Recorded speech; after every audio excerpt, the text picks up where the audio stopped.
Hello everyone, welcome back to our channel. I hope you're doing well. Today we will practice most of phase 1 SSC examination. This is a big and most of your practice program. So let's start. In the following passage, some words have been deleted so that the most appropriate option is to fill in the blank. तो दिए गए passage में blank है, हमें इनको option देख के fill करना है। तो ये पैसेज है हमारे पास रीड 5 ब्लैंक्स में, ठीक है। आप पहले इसको खुद ट्राई करना, हमारे को फिर इसको डिस्कस करते हैं। एक बार पैसेज में रीड कर देती हूँ। There was still a light on in Mo's room. He often stayed reading late into night.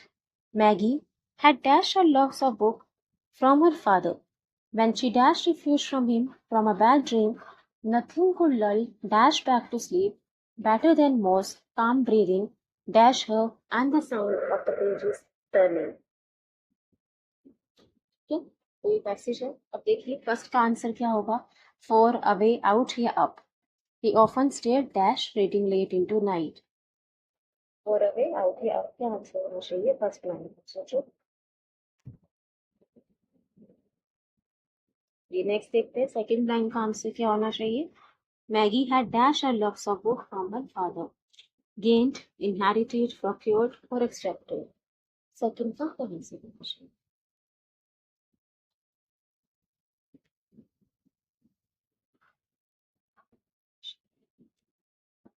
Next है when she refused from him from a bad dream. Takes, has taken, took या will take क्या answer है।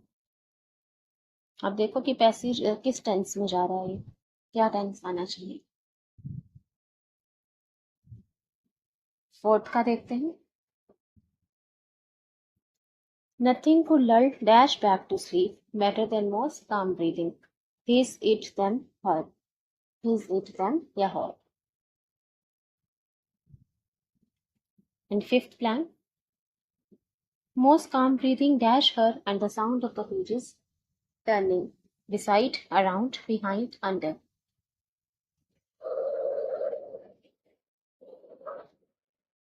वो आपने सारे answer सोच लिए होंगे, इस प्लान का क्या आंसर है हम डिस्कस कर लेंगे। पहले पैसेज का मीनिंग देख लेते हैं, फिर प्लान्स देखो। There was still a light on in Mo's room. Mo के रूम में अभी भी एक लाइट ऑन थी, बत्ती चल रही थी, लाइट ऑन था। He often stayed reading late into night. और देर अक्सर देर रात तक पढ़ा करते थे। Maggie had and loves of book from her father. Maggi ने अपना जो किताबों के बुक्स का था, बुक्स के लिए जो लव था, अपने फादर से उसने डैश किया था। When she refused from him from a bad dream, ठीक है, जैसे कि वो बुरा सपना देख लेती थी। Nothing could lull back to sleep better than Mo's calm breathing. उसे कोई और चीज शांत नहीं करा सकती थी, चुप नहीं करा सकती थी, better than Mo's calm breathing के her and the sound of the pages turning. और जो पेजेस को टर्न करने की, जो बुक्स पढ़ रहे हैं पैसेज में, तो बुक्स के जो पेजेस को लगते हैं, तो उनकी जो साउंड से ज़्यादा और मौ की काम ब्रीदिंग से ज़्यादा उससे पेजेस शांत नहीं हो पाते थे। ये पैसेज कहना चाह रहा है। तो क्या आंसर होगा ब्लैंक वन का। There was still a light on in Mo's room. अब तक मो के रूम में एक लाइट चल रही थी। He often stayed reading late into night. नहीं समझ आया, ये वो अक्सर मो जो है अक्सर देर रात तक पढ़ा करते थे। रीडिंग लेट इनटू नाइट, तो स्टे फॉर आएगा, स्टे अवे आएगा, स्टे आउट आएगा या स्टे अप आएगा। स्टे अवे का मतलब तो होता है दूर रहना, या दूर रहने की बात तो नहीं हो रही, देर रात तक जगने की बात हो रही है। स्टे आउट मतलब बाहर रहना, वो भी नहीं होगा आंसर। आंसर होगा स्टे अप। स्टे अप का मतलब होता है, stay up means to stay awake specially for a long time, लंबे समय तक जागना, लंबे समय तक अवेक रहना, जागते रहना। और यहाँ पे लिखा ही हुआ रीडिंग लेट इनटू नाइट, कि वो रात तक, देर रात तक पढ़ा करते थे। तो आंसर हो जाएगा ही often stayed up reading late into night. यहाँ मो की बात कर रहे हैं हम। Maggie had her loves a book from her father. अच्छा जब देखोगे पैसेज ध्यान से तो आपको समझ आएगा यहाँ दो लोगों की बात हुई है, दो करेक्टर्स की, एक मो की एक मैगी की। और मो मेल है, मो के लिए हमने ही यूज किया ना, मो मेल है और मैगी फीमेल है। मैगी के लिए देखो हर शी का यूज किया गया है। मैगी फीमेल है और मो मेल है, और मो को देर रात तक किताबें पढ़ना, बुक्स पढ़ना पसंद है। मैगी हैड डैश और loves a book from her father, और यहाँ पे मैगी के फादर की भी बात की जा रही है। तो हम सब दो लोगों की बात कर रहे हैं, मो की और मैगी की। मो मेल है, मैगी फीमेल है, तो मैगी के फादर है मो, और मैगी मो की डॉटर है। तो ये पैसेज ये बता रहा है, Maggi had dash her loves of book from her father. Maggi ने जो अपना लव है, बुक का जो लव है, अपने फादर से डैश किया, मो से डैश किया। Gained, inherited, procured, extracted. Gain का मतलब होता है कुछ फायदा होना, प्रोक्योर्ड मतलब ऑब्टेन प्राप्त करना, और एक्सट्रैक्ट, एक्सट्रैक्ट मतलब होता है किसी चीज से कुछ निकालना, तो उसको भी कहते हैं एक्सट्रैक्ट। क्या आंसर होगा? इनहेरिटेड, इनहेरिटेड का मतलब क्या होता है? जो एक जनरेशन से दूसरे जनरेशन कैरेक्टरिस्टिक्स पास होते हैं। जैसे आपने कुछ कैरेक्टरिस्टिक्स अपने पेरेंट्स से लिए, कुछ फीचर्स, कुछ कैरेक्टरिस्टिक्स कुछ अपने पेरेंट्स से लिए, कुछ आदतें अपने पेरेंट्स से ली, तो जो एक जनरेशन से दूसरे जनरेशन में पास होता है, हेरिडिटरी इसको हम कहते हैं, उसे हम कहते हैं इनहेरिटेड। तो यहाँ बात हो रही है फादर और डॉटर की, और हमें ये पता है कि मो को बुक्स पढ़ना पसंद है, रीडिंग लेट इनटू नाइट, और मैगी ने जो बुक लव्स का बुक का लव अपने फादर से डैश किया है, तो एक जनरेशन से दूसरी जनरेशन में ये लव पास हुआ है, तो आंसर हो जाएगा inherited. Inherited, Maggi had inherited her loves of book from her father.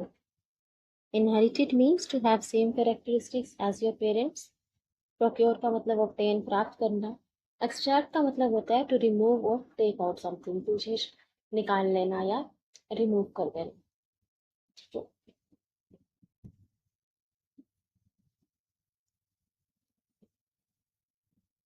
Next देखिए, Maggie had inherited her love of books from her father when she dashed refuge from him from a bad dream.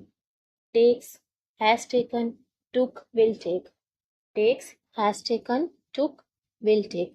When she takes refuge from him, has taken refuge from him, took या फिर will take. अब पूरा passage देखो कौन से tense में जा रहा है, यहाँ बस टेंस का ही फर्क है, बाकी हर जगह टेक, टेक्स, विल टेक, टुक ये यूज किया गया। वाज का यूज किया हमने, स्टेड ना वर्ब की सेकंड फॉर्म स्टेट का यूज किया, वाज का यूज किया हुआ है। तो ये किस में जा रहा है, ये पैसेज किस टेंस में जा रहा है? पैसेज पास्ट टेंस में जा रहा है, पास्ट टेंस में जा रहा है, तो यहाँ पे आ जाएगा टुक। Maggie had inherited her loves of book from her father when she took refuge from him from a bad dream. जब कोई बुरा सपना देखती है अपने फादर का साथ, तो उससे फील होता था, प्रोटेक्शन मिलती थी। ये पैसेज कहना चाह रहा है, तो टुक रिफ्यूज हो जाएगा क्योंकि पूरा पैसेज पास्ट टेंस में जा रहा है। Took refuge from him from a bad dream, nothing could lull Dash back to sleep better than Mo's calm breathing.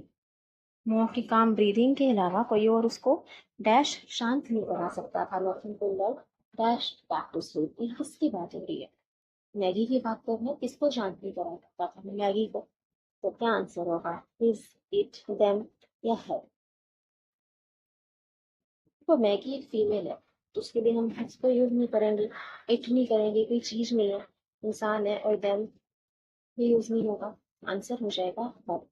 Nothing could love her back to sleep rather than most calm breathing dash her and the sound of pages turning. Most calm breathing dash her. Beside her, around her, behind her, under. Beside मतलब बगल में, around आसपास, behind का मतलब हो गया पीछे, और under मतलब नीचे। तो मोह की काम ब्रीथिंग और पेजेस को टर्न करने की, पेजेस को पलटने की आवाज उसको कब कहाँ सुनाई देगी? अपने नीचे सुनाई देगी? कोई नीचे रख के थोड़ी बुक्स पढ़ता है। अंडर नहीं होगा आंसर, बिहाइंड हो गया पीछे, पर उसको तो वो आवाज सुनाई दे रही है साथ साथ, ये भी आंसर नहीं होगा। मोस्ट काम ब्रीथिंग या तो बिसाइड या अराउंड, अराउंड है और बिसाइड है, and the sound of pages turning. तो उसको मो की अपने फादर की काम ब्रीथिंग सुनाई दे रही है, काम ब्रीथिंग सुनाई दे रही है, तो मतलब वो उनके पास ही बैठी है, उनके बगल में ही बैठी है, और पेजेस के पन्नों को पलटने की आवाज भी सुनाई दे रही है, तो मतलब वो अपने फादर के पास ही बैठी है, बगल में बैठी है। तो आंसर हो जाएगा डिसाइड।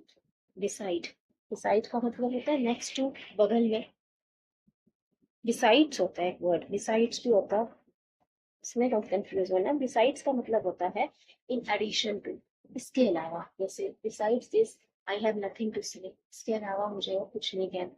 तो बिसाइड्स का मतलब होता है इन एडिशन टू, उसके अलावा, उसमें, उसके अलावा। और बिसाइड का मतलब होता है विदाउट एस, नेक्स्ट टू, बगल। ठीक है,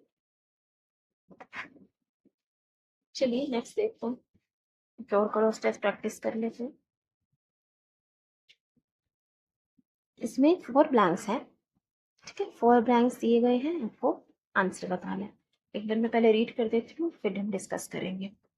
the phrase non governmental or non-profit is commonly used to refer to the various organizations that dash civil society. In general, such organizations are distinguished by the dash that they operate for reasons other than financial gain. Surveys indicate that NGOs have a high degree of public dash, which can make them a useful proxy for the concerns of society and stakeholders. NGOs range from small pressure groups on specific environmental concerns or human rights dash to educational charities, women's refuges, cultural associations, religious organizations, legal foundations, humanitarian assistance programs, and the list would go on, to large international organizations with hundreds or even thousands of branches or members around the world. तो देखने में आपको passage थोड़ा सा लेंदी लग रहा होगा, ये और टफ लग रहा हो, लेकिन ऑप्शंस इजी हैं। अगर आप ऑप्शंस अटेम्प्ट करोगे तो ऑप्शंस इसमें टफ नहीं है, आप इस बीस को बना सकते हो। देखिए फर्स्ट का क्या आंसर होना चाहिए। Various organisations that dash civil society, comprises, comprising, comprise या कंप्राइज। सेकंड का देखो, by the dash that they operate for reasons other than financial gain. Fact, value, clue, lie. Fact, value, clue, lie. Third का answer क्या होगा। High degree of public dash, thought, trust, belief, idea. Thought, trust, belief, idea. And fourth का human rights dash to educational charities, evaluation, discrimination, prohibitions, violations, violation भी कहते हैं।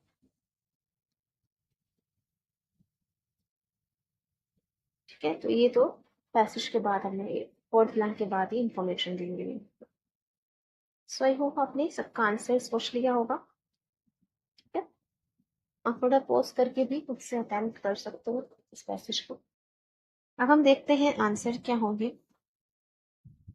Discuss कर लेते हैं first test. The phrase non government और non profit is commonly use to refer to the various organisation. जब हम कहते हैं नॉन गवर्नमेंट ऑर्गेनाइजेशन या नॉन प्रॉफिट ऑर्गेनाइजेशन, एनजीओ या एनपीओ, जिसका जो एम है वो प्रॉफिट कमाना नहीं है, it use to refer to the various organisations. तो हम उन संस्थाओं की बात करते हैं that dash civil society. In general, such organizations are distinguished by the dash that they operate for reasons other than financial gain.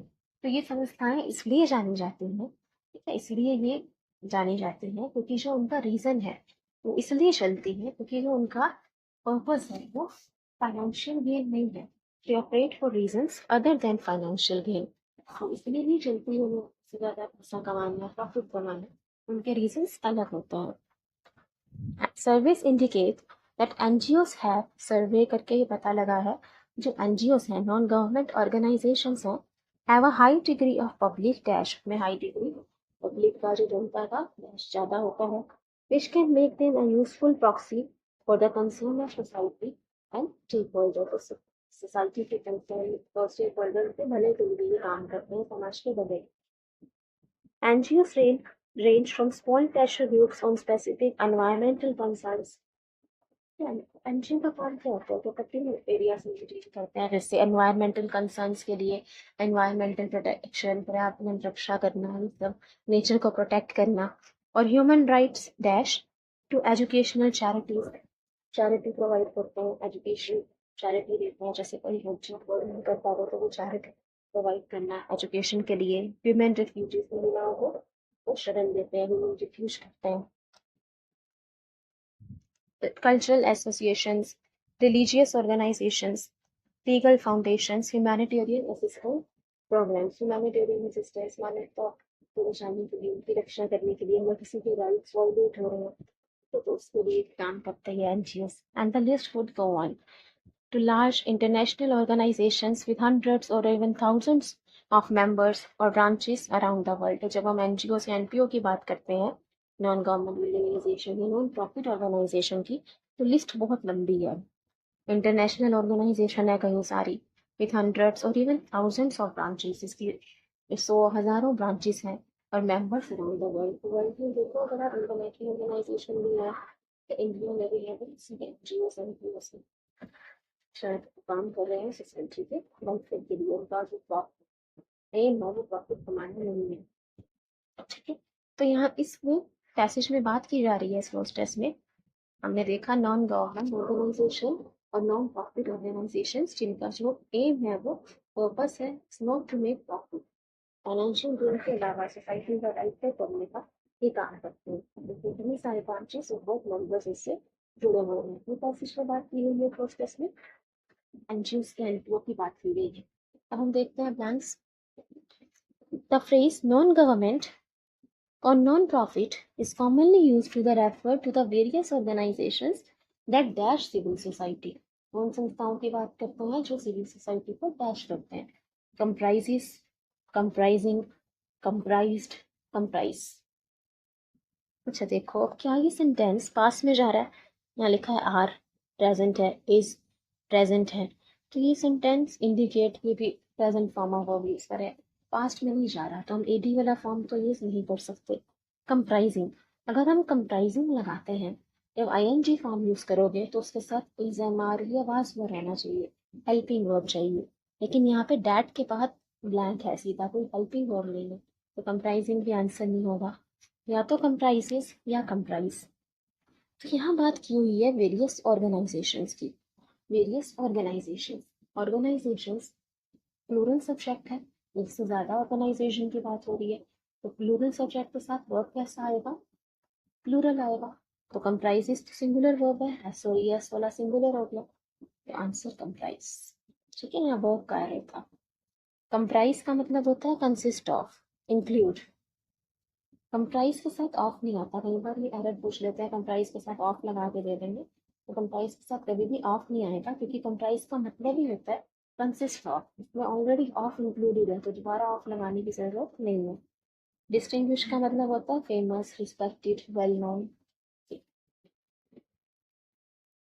Second blank देखिए, in general such organisations are distinguished by the dash, इस मतलब इस बात से organisation जाने जाते हैं, famous होते हैं इस डैश पे, that they operate for reasons other than financial gain, financial gain के अलावा मतलब प्रॉफिट के अलावा रीजन से ये ऑपरेट करते हैं, अदर रीजन से ऑर्गेनाइजेशन चलाई जाती हैं। So organisations are distinguished by the fact, clue, value या लाई। लाए का मतलब तो होगा झूठ, ये डिस्टिंग्विश बाय द लाए, हम लाए की बात तो कर नहीं रहे, पैसे में अच्छा अच्छा ही बोला गया एमजी के बारे में, वैसी बुराई तो की नहीं, तो लाए नहीं होगा। Distinguish by the value, value का मतलब तो कीमत होगा, तो प्राइस वैल्यू, या और वैल्यूज का मतलब होता है, अगर एस होता तो वैल्यूज का मतलब होता है एवरेज, प्रिंसिपल्स, तो बात नहीं कर रहे, कीमत या प्राइस की बात नहीं हो रही। क्ल्यू, क्ल्यू का मतलब होता है hint, such organisations are distinguished by the clue, तो यहाँ पे कोई हिंट दी जा रही है किसी चीज को सॉल्व करने के लिए, नहीं, आंसर होगा फैक्ट। इस तथ्य के आधार पर ऑर्गेनाइजेशन जाने जाते हैं कि वो चलती हैं अदर रीजन से देन फाइनेंशियल गेन, तो आंसर फैक्ट होगा। क्ल्यू का मतलब हिंट, सिग्नल, सही संकेत। And surveys indicate that NGOs have high degree of public dash, public thought, trust, belief, idea, which can make them a useful proxy for concerns of society and stakeholders। तो useful है society और stakeholders के लिए, तो कोई अच्छी बात कही होगी। High degree of public thought, public सोच रही है क्या, यहाँ पे कुछ थॉट थिंकिंग की बात थोड़ी कर रहे हैं। High degree of public idea, publicly idea भी दे रहे हैं एनजीओ वालों को आके। High degree of public belief और ट्रस्ट, आंसर ट्रस्ट होगा। High degree of public trust. Belief, belief मतलब मान्यता होगा। जैसे I believe in God, he doesn't believe in God, she doesn't believe in him. तो बिलीव का मतलब होता है किसी को मान्यता होना, और यहाँ पे हमें ट्रस्ट आंसर हमारा ज़्यादा एप्रोप्रिएट रहेगा। ठीक है, so have a high degree of public trust which can make them a useful proxy for the concerns of society and stakeholders. NGOs range from small pressure groups on specific environmental concerns, environmental पर्यावरण की रक्षा के लिए कुछ concern, उस पर कुछ issue होना, और human rights dash to educational charities, women retreats, the human right evaluation, discrimination, prohibition या violation. Human right dash. Evaluation मतलब होता है असेसमेंट, किसी चीज की जांच करना, इवैल्यूएट करना, वैल्यू लगाना, उसकी असेसमेंट करना।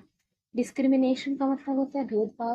प्रोहिबिशन बैन, कोई चीज निषेध होना, मना होना, प्रोहिबिट होना, और वायलेशन मतलब उल्लंघन। तो एनजीओ किसके लिए काम करता है? ह्यूमन राइट इवैल्यूएशन, असेसमेंट करेगा, ह्यूमन राइट्स की जांच करेगा? नहीं।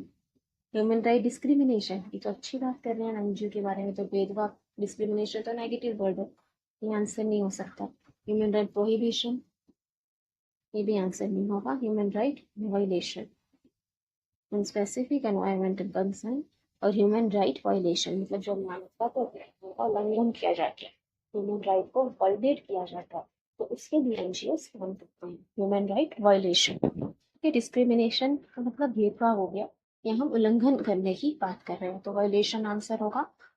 Women refuge, cultural associations, religious organizations, legal foundation, humanitarian assistance programs, and the list could go on to large international organizations with hundreds or even thousands of branches and members around the world. तो अगर आप देखोगे close का ध्यान से passage पढ़ो तो positive बात यहाँ पे दी गई है। तो ह्यूमन राइट वायलेशन के लिए काम करता है, ट्रस्ट होता है इसमें पब्लिक का, क्योंकि इस फैक्ट से डिस्टिंग्विश है, और पहला एरर तो वर्ब का था, प्लूरल सब्जेक्ट के साथ प्लूरल वर्ब। अच्छा, इवैल्यूएशन, इनका मीनिंग देख लेते हैं। इवैल्यूएशन का मतलब असेसमेंट, किसी चीज की वैल्यू निकालना, जांच करना। डिस्क्रिमिनेशन, डिफ्रेंसिएशन, भेदभाव। प्रोहिबिशन मतलब बैन, कोई चीज निषेध होना, मना होना, और वायलेशन का मतलब होता है ब्रीच, उल्लंघन। सो हमारा आंसर वायलेशन होगा। So I hope you liked it and understood these two close tests. I hope this will be helpful to you. If you have any queries, please feel free to ask. Please like, share and subscribe. अच्छा लगे तो please video को share करना. Thank you everyone. Thanks for watching.